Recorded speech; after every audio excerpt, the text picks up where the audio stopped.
देश और दुनिया की तमाम बड़ी खबरों पर आइए जानते हैं पत्रकारों की क्या राय है। रवीश कुमार लिखते हैं, अमेरिका के कैलिफोर्निया में कई सिख परिवार मिलकर मास्क बना रहे हैं। अस्पताल, नर्सिंग होम और वरिष्ठ नागरिकों के केंद्र में जाकर बांटते हैं। अभी तक 3000 मास्क बनाकर बांट चुके हैं। संदीप सिंह चहल ने ये बीड़ा उठाया है। सभी को इस नेक काम के लिए बधाइयाँ। कोरोना से मिलकर ही लड़ा जा सकता है। बीवियां, दीदियां और दादियां मास्क बना रही हैं, साथ में दादाजी लोग भी जुटे हैं। संयोग का काम सुंदर काम होता है।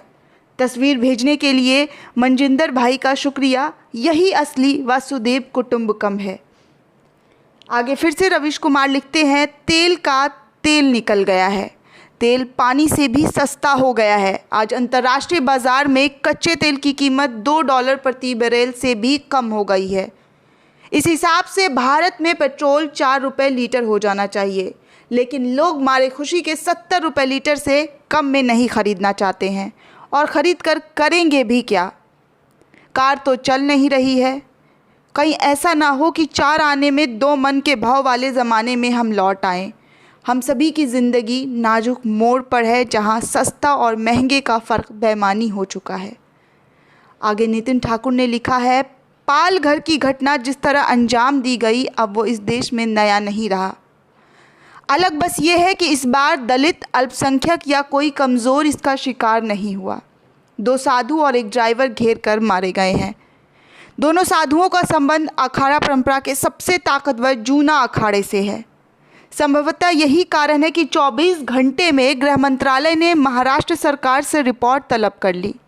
यूपी सरकार ने फ़ोन मिलाकर कार्यवाही की अपील कर दी और खुद मुख्यमंत्री महाराष्ट्र ने कैमरे पर आकर जांच तथा कार्यवाही की प्रगति का ब्यौरा दे दिया।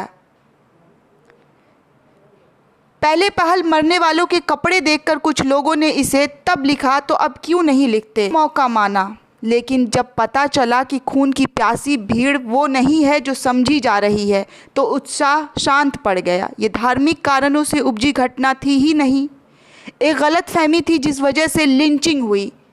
बावजूद इसके मामले की गंभीरता कम करने नहीं आंकी जा सकती। इससे पहले हुई तमाम घटनाओं से किसी प्रकार कम ना माना जाए, क्योंकि अब वो भी लिंच हो रहे हैं जिनके साथ ऐसा होने की आशंका नहीं थी।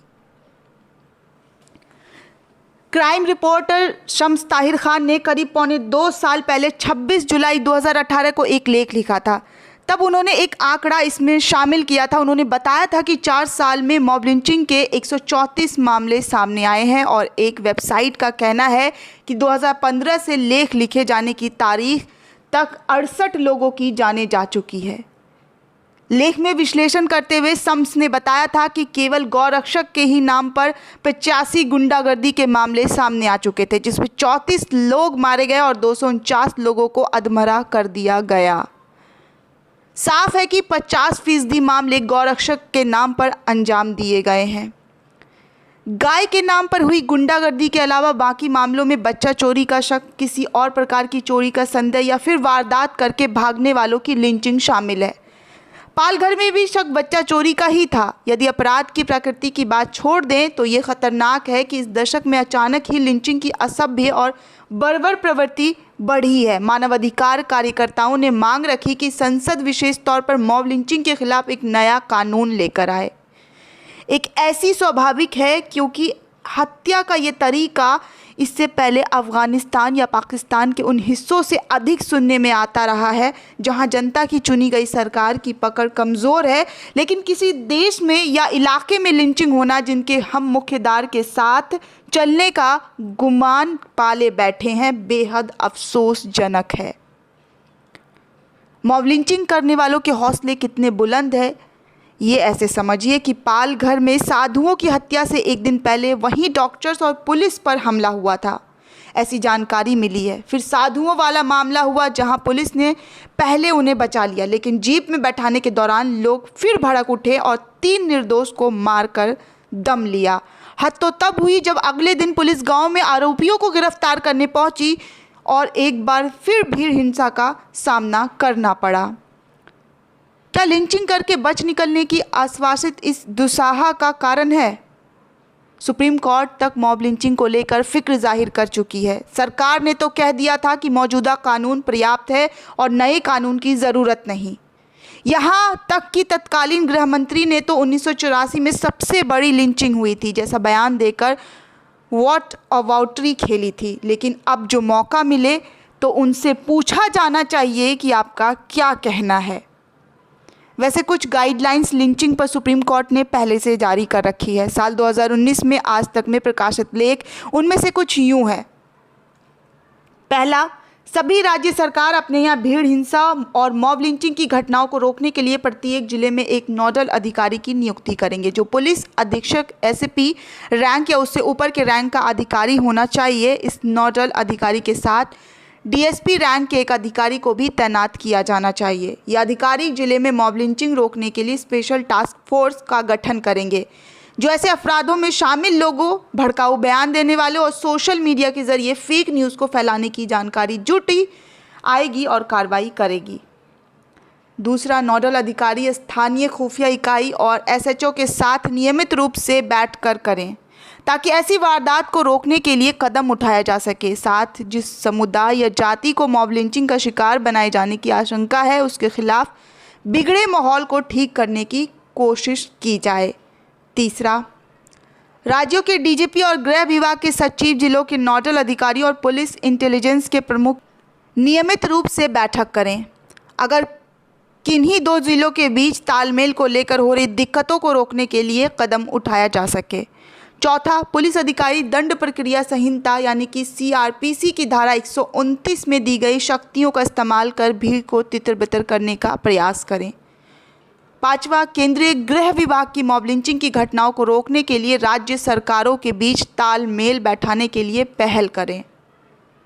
छठा, केंद्र सरकार और राज्य सरकार रेडियो, टेलीविज़न और मीडिया या फिर वेबसाइट के जरिए लोगों को ये बताने की कोशिश करें कि अगर किसी ने कानून तोड़ने और मॉब लिंचिंग में शामिल होने की कोशिश की तो उसके खिलाफ कानून के तहत सख्त कार्रवाई की जाएगी। सातवां, अगर तमाम कोशिशों के बावजूद मॉब लिंचिंग की घटनाएं होती है तो संबंधित इलाकों को पुलिस स्टेशन बिना किसी हीला व हवाली के फ़ौरन एफआईआर दर्ज करे। आठवां, नोडल अधिकारी को सुनिश्चित करना होगा कि मॉब लिंचिंग की घटनाओं की प्रभावी जांच हो और समय पर मामले की चार्जशीट दाखिल की जा सके। नौवां, राज्य सरकार ऐसी योजना तैयार करे जिससे मॉब लिंचिंग के शिकार लोगों को सीआरपीसी की धारा 357(1) के तहत मुआवजा देने की व्यवस्था की जाए। 10वां, ऐसे मामलों की सुनवाई के लिए हर ज़िले में फास्ट ट्रैक कोर्ट बनाई जाए जहां पर ऐसे मामलों की सुनवाई रोज़ाना हो सके और ट्रायल 6 महीने के अंदर पूरा हो सके। 11वां, मॉब लिंचिंग के आरोपियों को जमानत देने, पैरोल देने या फिर रिहा करने के मामले में विचार करने से पहले कोर्ट पीड़ित परिवार की बात सुने। इसके लिए उनको नोटिस जारी करके बुलाया जाना चाहिए। 12वां, मॉब लिंचिंग के शिकार परिवार को मुफ्त कानूनी मदद दी जानी चाहिए। इसके लिए उनको legal service authority act 1947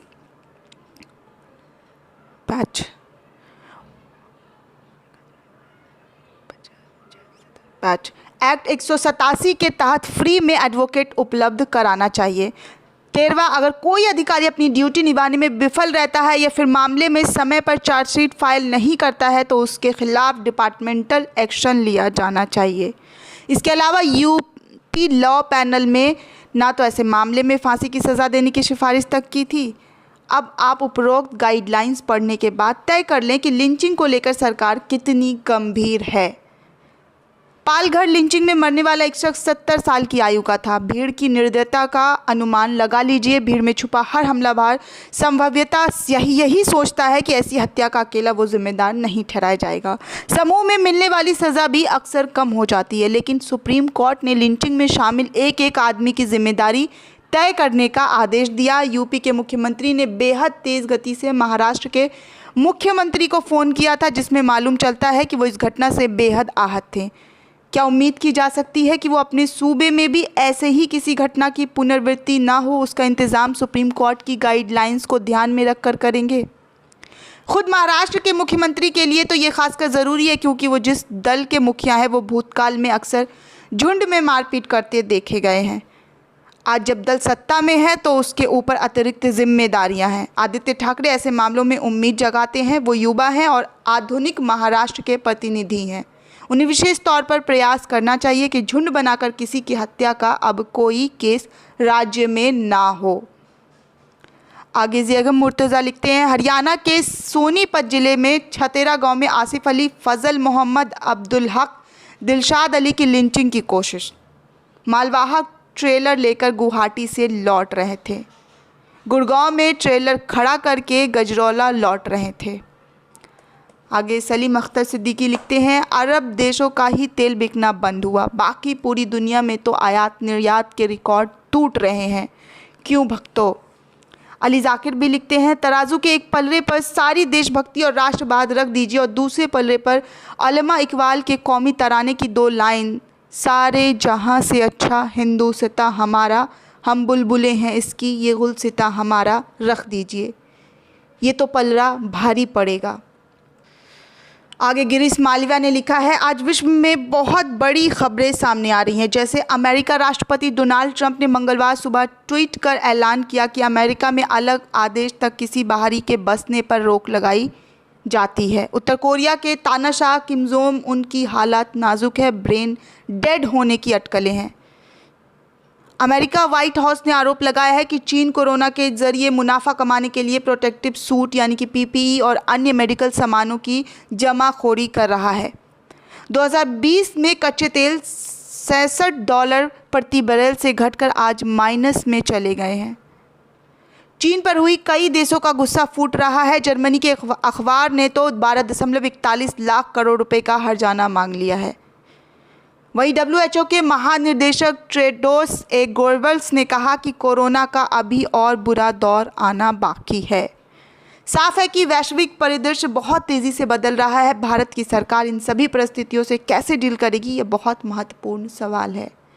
Krishnakant लिखते हैं, बच्चे ने चोरी की, पुलिस ने पकड़ लिया। नाबालिग चोर को न्यायालय में पेश किया गया। जज मानवेंद्र मिश्रा को पता चला कि बच्चे ने भूख की तड़प से मां के लिए खाना जुटाने के लिए चोरी की थी।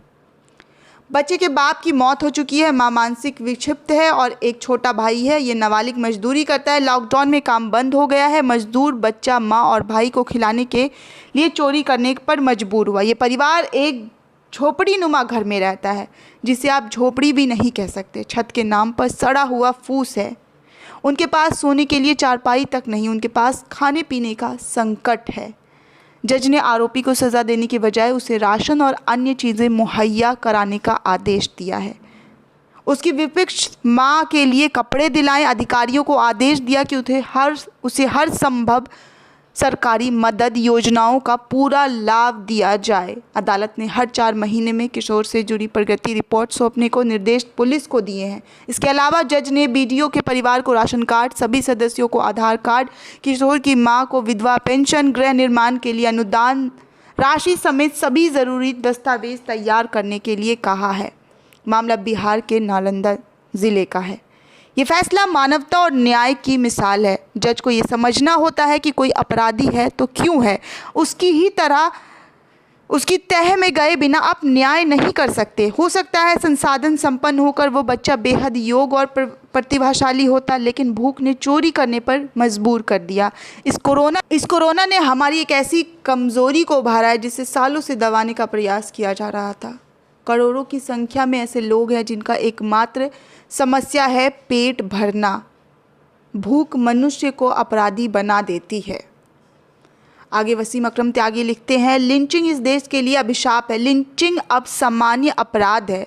लिंचिंग अब इस देश के लोगों का मुकद्दर बन गई है। इन्हें अब डर में ही ज़िंदगी गुजारनी है। महाराष्ट्र के पालघर में बच्चा चोरी के नाम पर जनता द्वारा साधुओं की लिंचिंग करके हत्या कर दी गई।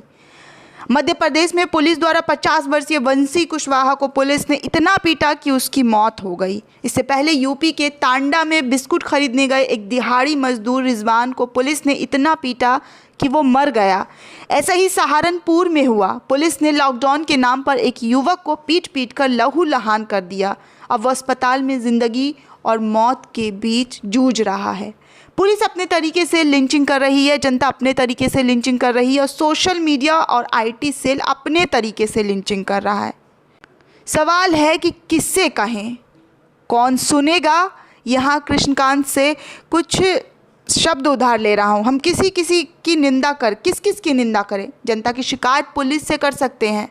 पुलिस की शिकायत किससे करें? पुलिस की शिकायत प्रधानमंत्री मुख्यमंत्री से कर सकते हैं, लेकिन उनकी शिकायत किससे करें?